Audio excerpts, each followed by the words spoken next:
Hola, buenos días o buenas tardes a todas y a todos. Para mí es un honor estar aquí pudiendo dar esta charla y la verdad es que siento enormemente no poder estar con todos ustedes en La Habana, que es lo que verdaderamente me gustaría. Así que en primer lugar lo que tengo que agradecer es esta invitación y bueno, yo creo que sin más voy a ver si puedo compartir la pantalla.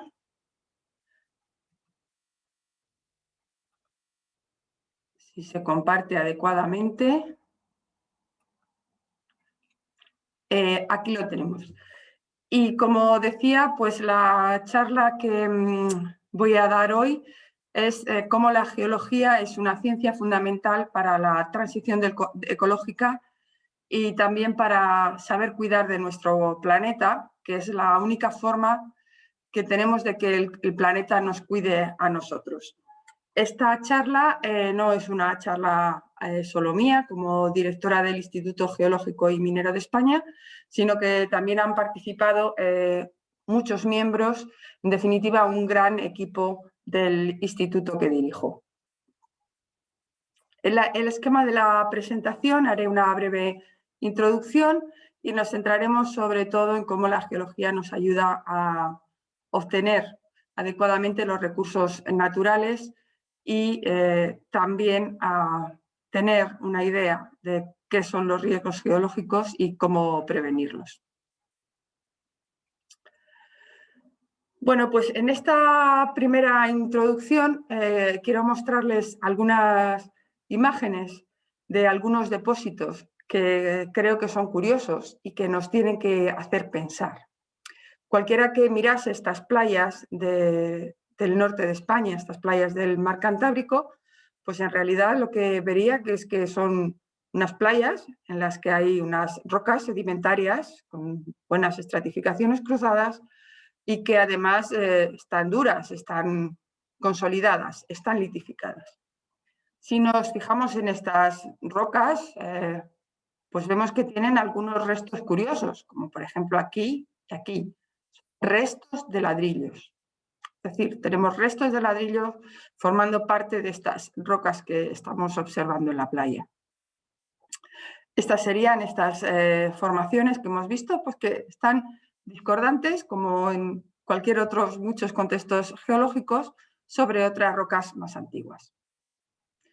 El espesor de estas rocas, y les presento a mi compañero Juan Ignacio Baceta, de la Universidad del País Vasco, pues como veis pues puede llegar hasta los 4 metros. Esta es otra playa, no ya del País Vasco, sino de Asturias, pero también playas del mar Cantábrico.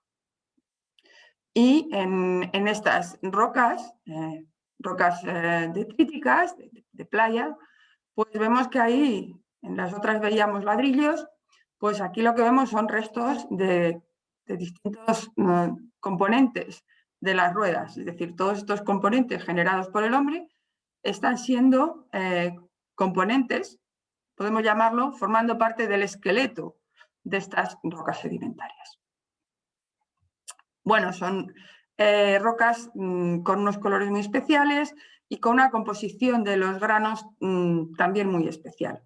Aprovecho en esta diapositiva para decir cómo se han formado estas rocas y de dónde vienen estos granos. Estas rocas o estos fragmentos son fragmentos de los restos de las industrias siderometalúrgicas que funcionaron en el norte de España. Y estas industrias lo que hacían era tirar sus escombros o sus restos al mar. Es evidente que el mar a veces nos devuelve lo que nosotros generamos, nos devuelve esos fragmentos que son los que van a formar parte de las playas y que posteriormente no solo son sedimentos sueltos, sino que se endurecen, se cementan por este proceso que hablamos de la diagénesis y dan lugar a esas rocas que hemos visto. Es decir, estamos viendo unos materiales muy recientes, materiales generados por la actividad humana, que se han incorporado como esqueleto de estas rocas sedimentarias. Y aquí tenemos estos cementos, que son unos cementos espectaculares de aragonito. Bueno, vamos a ver otro caso de rocas sedimentarias curiosas y nos vamos a desplazar a las Islas Canarias. Vamos a ir al norte de Tenerife, a un barranco que se llama Lomo Morín. Si miramos de lejos esta formación, pues creo que identificaríamos pues, que hay un abastecimiento de agua y que se está formando lo que se llama una toba sedimentaria, una toba carbonática, o sea, rocas muy porosas en las que el carbonato precipita utilizando como soporte las plantas, ¿no? Luego las plantas se pudren y nos dejan su porosidad. Bueno, pues vamos a ver qué tiene de especial esta formación del Lomo Morín. Es, como decía, pues una toba. Aquí tenemos la parte, bueno, iba a decir más antigua, un poco más antigua, y aquí la parte, digamos que es la parte inactiva y la parte activa. Todo esto es carbonato cálcico, esto es calcita, ya endurecida. Y si miramos las imágenes aéreas, pues nos encontramos con una sorpresa. En realidad esta no es una toba formada sin la actividad humana, sino que la formación de esta toba está claramente condicionada por la actividad humana. Lo que tenemos es que en Canarias, en esta zona de Tenerife, la forma de abastecimiento del agua es a través de galerías subterráneas que recogen el agua freática. A partir de aquí se hacen una serie de canales artificiales, aquí lo vemos en este bloque diagrama, que sería este bloque diagrama que tenemos aquí, y posteriormente el agua se deja caer por la ladera y al final se recoge, y este es el agua que se utiliza para regar distintos tipos de plantaciones o distintos tipos de cultivos de las Islas Canarias. ¿Qué es lo que pasa? Pues lo que pasa es que este agua de aquí, que ha estado alterando las rocas volcánicas, pues es un agua que tiene mucho calcio y es un agua que además se ha cargado mucho en CO2, tanto de CO2 meteórico como CO2 procedente de las rocas volcánicas. Cuando este agua va circulando por el canal, va perdiendo poco a poco CO2, pero la pérdida más importante de CO2 se produce aquí, cuando el agua cae por la ladera. De tal manera que al desprenderse CO2, al producirse la desgasificación, se favorece la precipitación de calcita, la precipitación de carbonato cálcico, formando este sistema tobáceo que hemos visto. Esto, de alguna forma, se ha hecho sin querer, porque la idea es que si no precipita aquí el carbonato cálcico, cuando se van a regar las plantas, este agua tiene mucho carbonato cálcico, rellena las tuberías y este agua en realidad sería inadecuada totalmente para el regadío. De tal forma que lo que pasa es que aquí lo que tenemos es de alguna forma una depuradora natural de agua. El agua precipita el carbonato cálcico en esta parte del sistema y abajo pues es un agua que es más apto para su uso.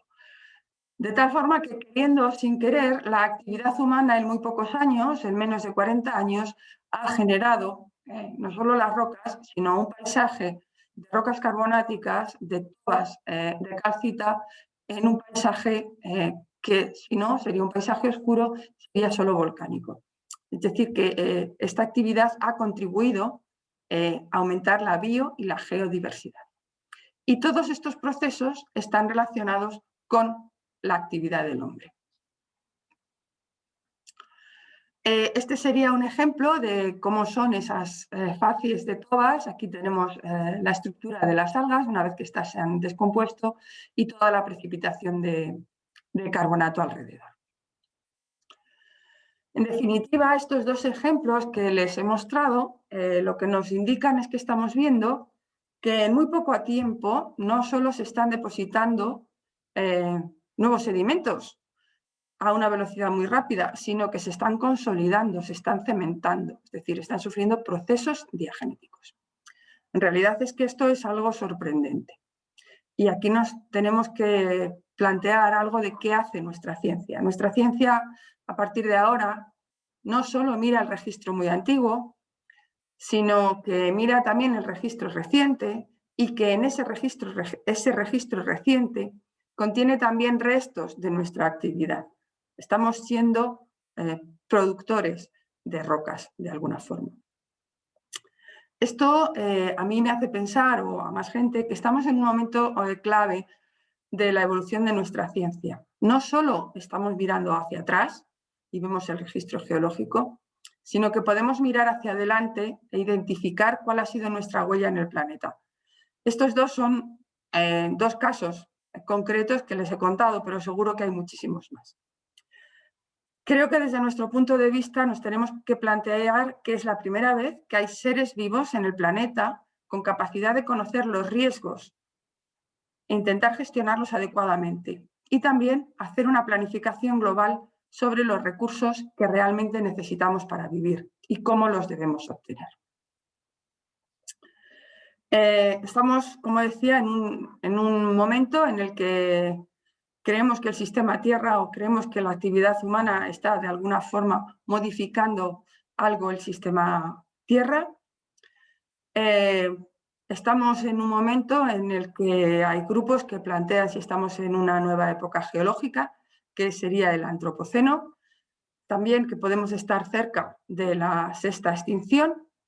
Y bueno, no me voy a entretener en el tema del Antropoceno, pero simplemente lo dejo ahí, ¿no? Lo que nos tenemos que plantear es si los humanos hemos cambiado el sistema Tierra y de qué forma, si estamos dejando esa huella que permite poner ese límite entre periodos geológicos más antiguos y el nuestro, y si es así, cuando esa señal estratigráfica sería reconocible a escala mundial.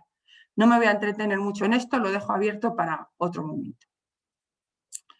Pero lo que sí que es cierto es que estamos cambiando algunos parámetros importantes para la vida en nuestro planeta, ¿no? Están aumentando exponencialmente tanto la temperatura como los niveles de CO2, así como los de otros gases de efecto invernadero. Y llegado a este punto, como geóloga, como geólogos, nos tenemos que plantear qué podemos hacer, porque necesitamos vivir en nuestro planeta de una forma segura y sostenible. Y por tanto, creo que nuestros conocimientos deben ser fundamentales para obtener esos recursos y gestionar los riesgos de forma adecuada. Por tanto, creo sinceramente que nuestra ciencia es una ciencia para la transición ecológica y vamos a ver cómo. Bueno, si nos fijamos en los objetivos de desarrollo sostenible, pues evidentemente muchos son educación de calidad en la que estamos, agua limpia y saneamiento, tiene que ver con nuestra ciencia, energía asequible y no contaminante, industria e innovación, ciudades y comunidades sostenibles, producción y consumo responsable, acción por el clima, vida submarina, ecosistemas. En fin, hay muchos de estos objetivos que desde luego entran de lleno en nuestra disciplina. Lo primero de ellos, que salía anteriormente, es los recursos. ¿Qué recursos necesitamos y cómo? Lo primero que tenemos que tener en cuenta es que hay algunos recursos que son inagotables, otros que son renovables y otros que no son renovables.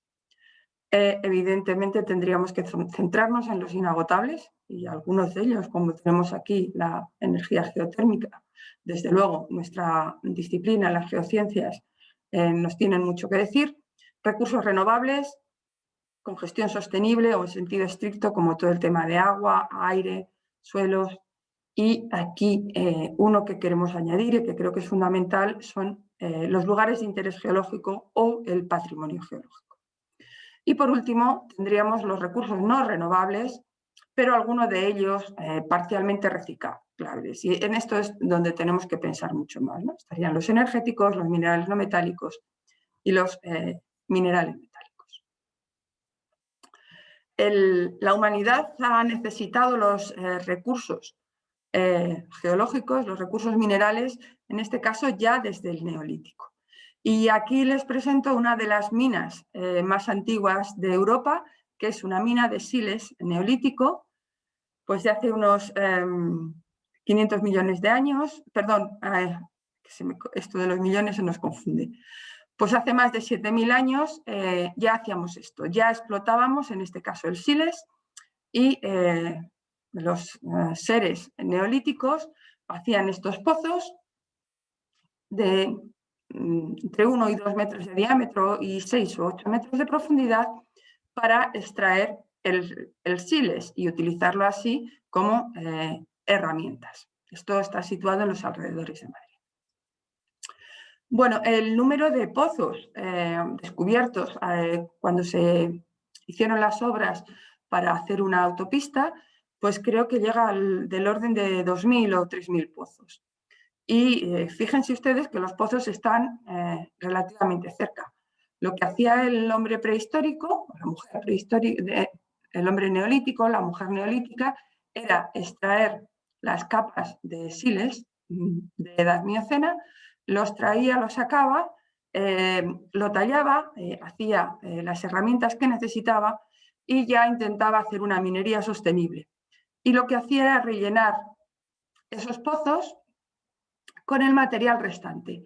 ¿Por qué lo rellenaba? Porque si aquí tenía un pozo y la pared era inestable, no podía abrir aquí el siguiente porque esta pared se le iba a caer.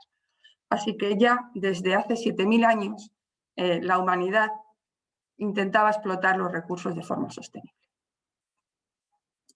Bueno, el recurso fundamental que necesita la humanidad para vivir es el agua.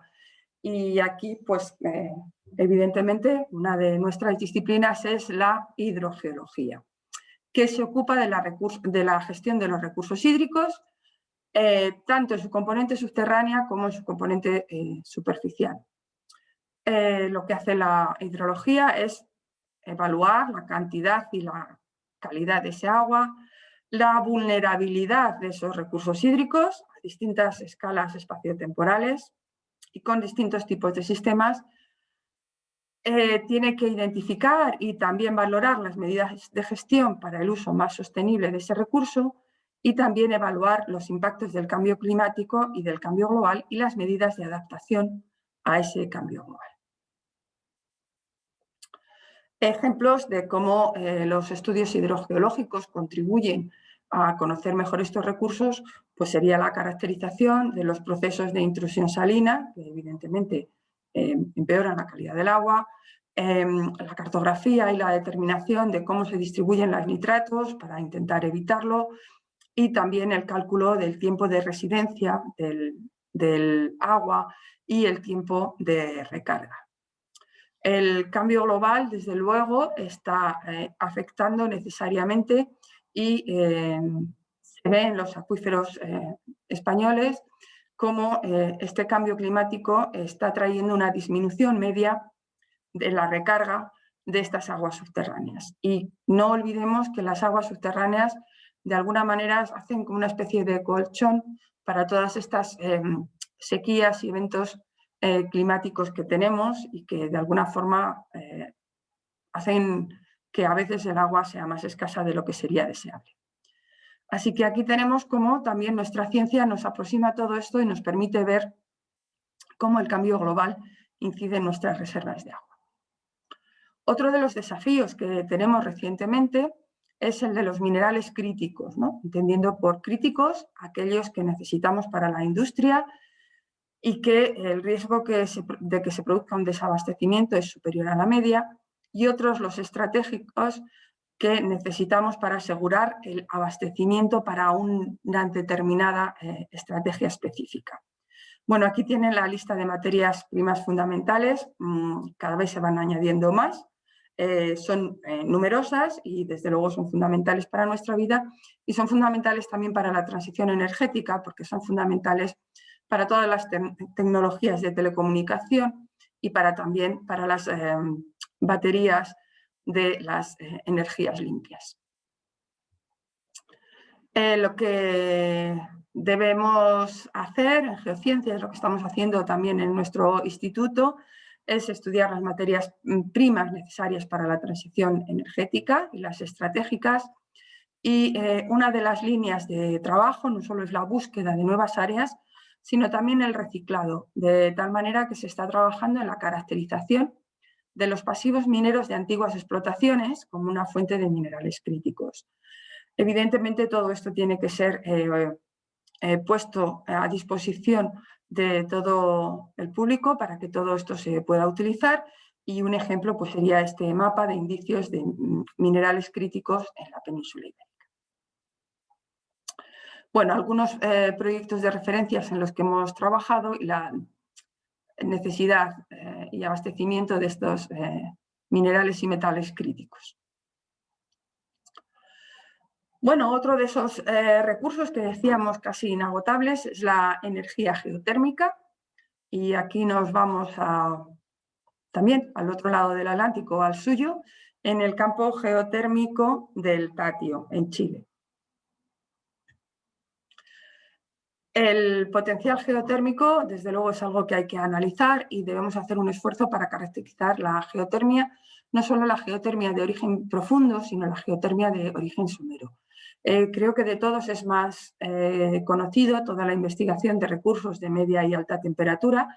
En el caso nuestro del IGME hemos trabajado en las Islas Canarias para ubicar sondeos geotérmicos, y también en otros casos anomalías térmicas más superficiales para generar electricidad.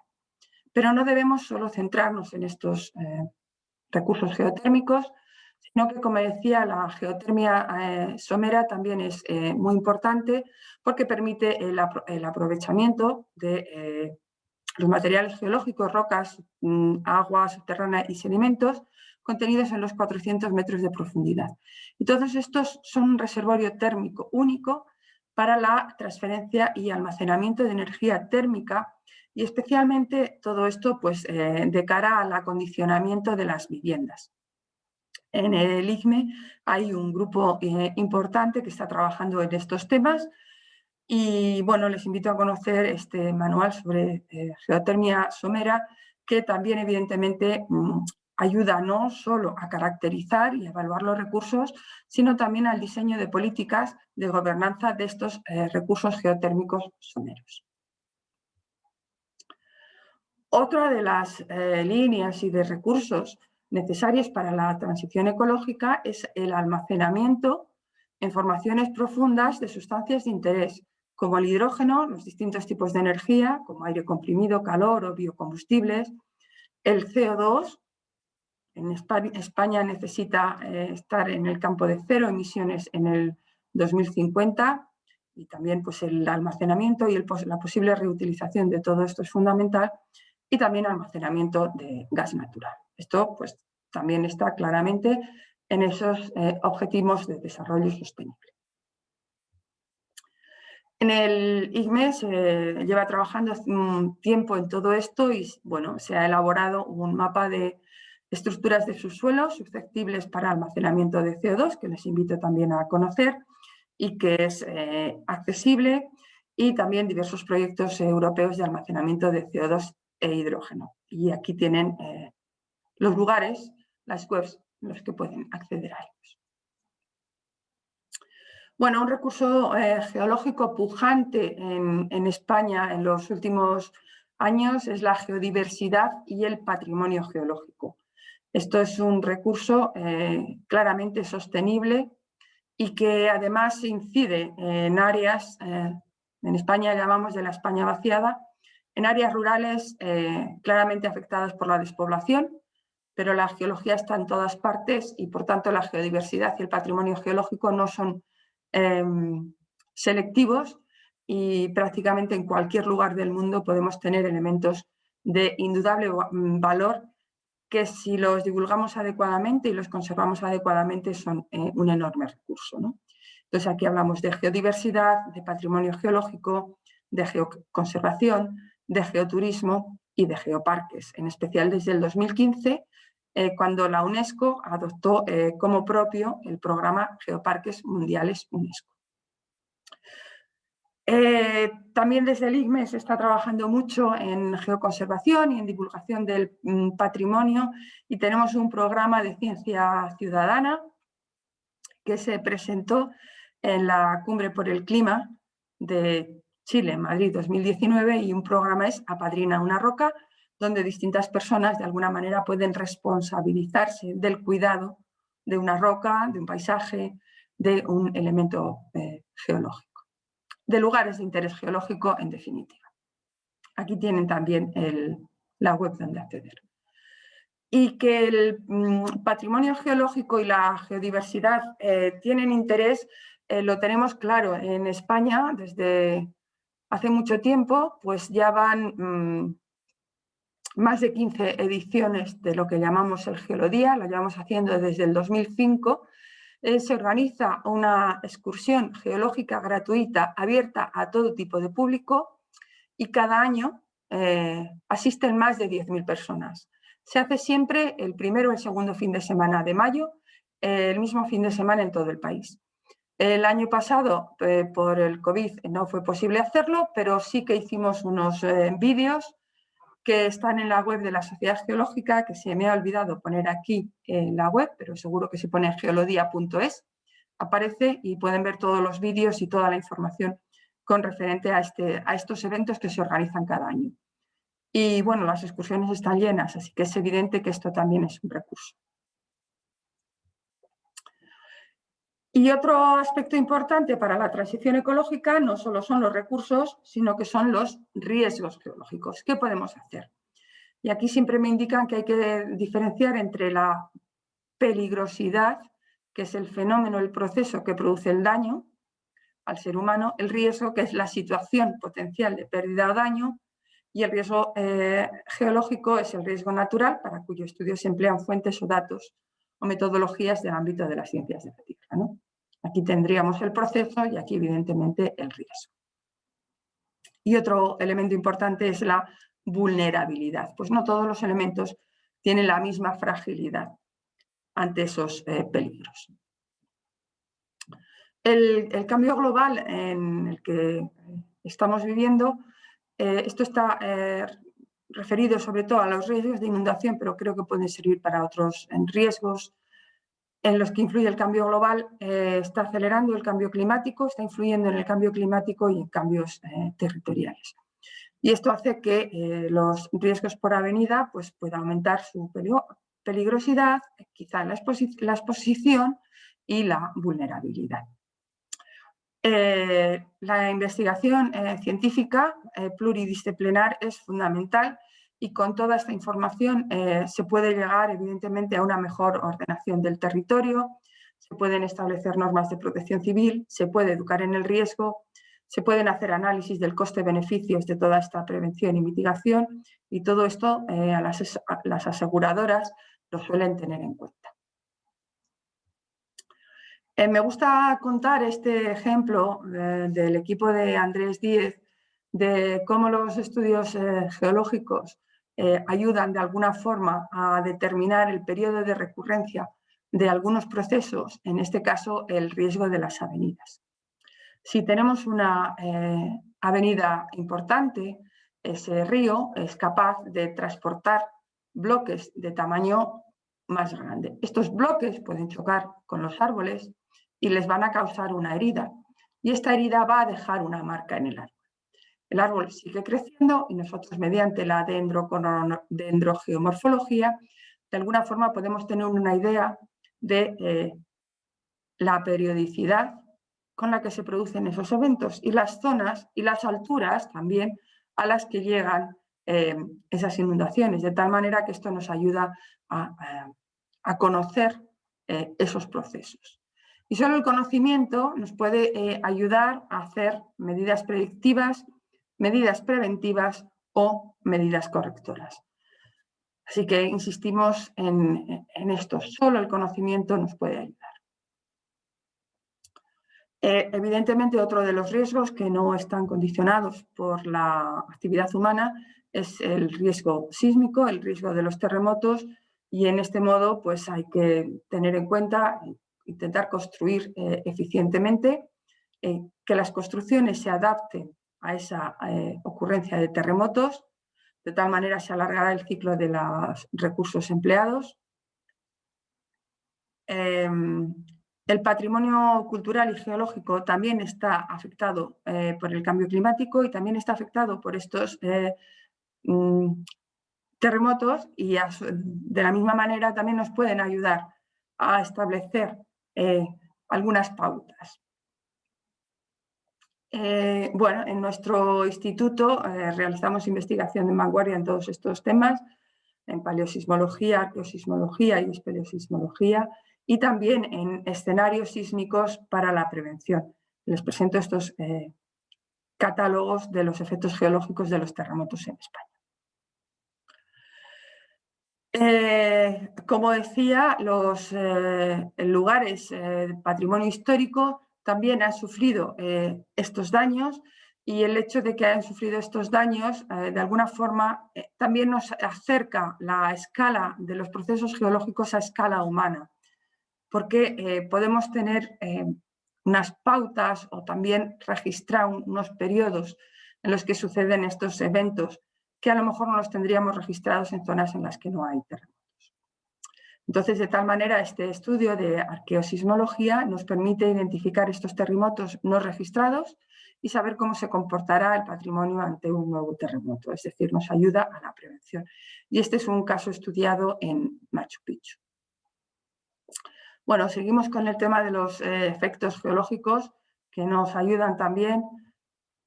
Aquí, evidentemente, todos conocemos los efectos geológicos, pero también en el patrimonio monumental tenemos los efectos arqueosismológicos que nos ayudan a construir estos escenarios sísmicos que nos pueden ayudar a la prevención. Otro de los riesgos geológicos son los riesgos volcánicos. Son complejos e incluyen peligros geológicos directos como lavas y piroclastos, pero también indirectos como pueden ser los desprendimientos. Es necesario realizar un análisis cuantitativo del riesgo volcánico, como su recurrencia, susceptibilidad, peligrosidad, vulnerabilidad y el coste que esto puede traer acarreado.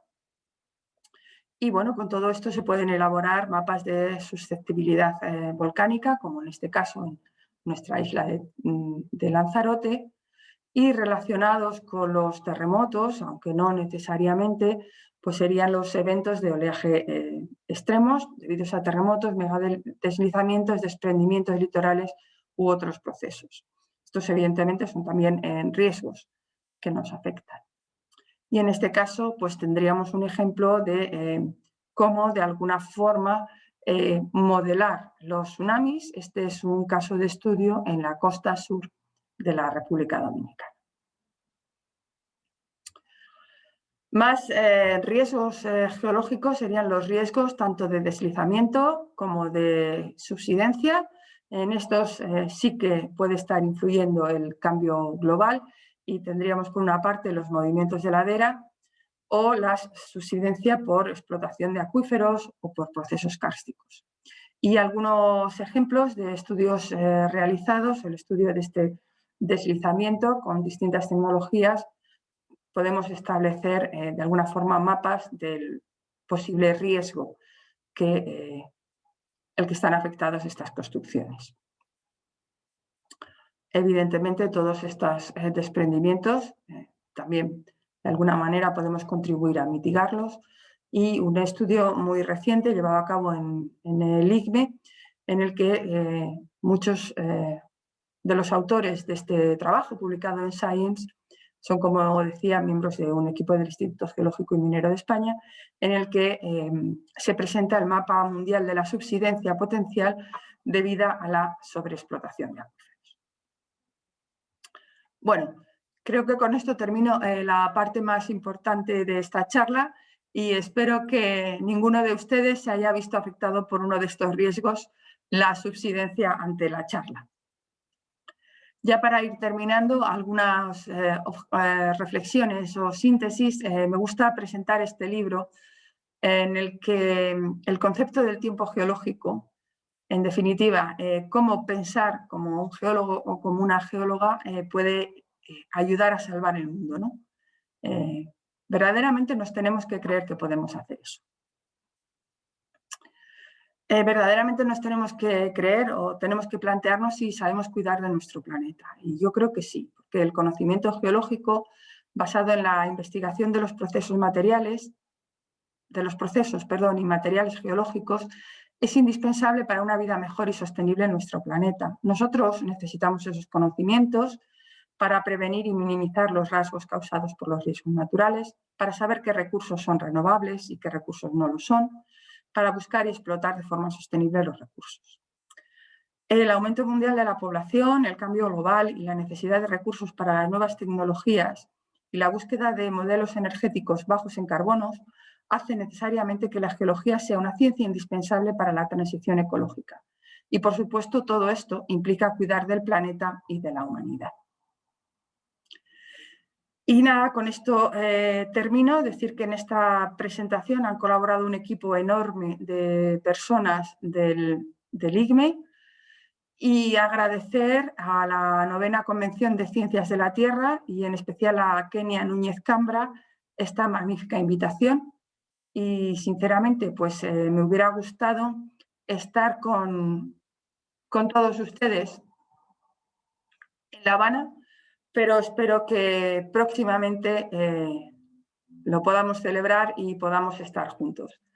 Así que nada más, muchas gracias.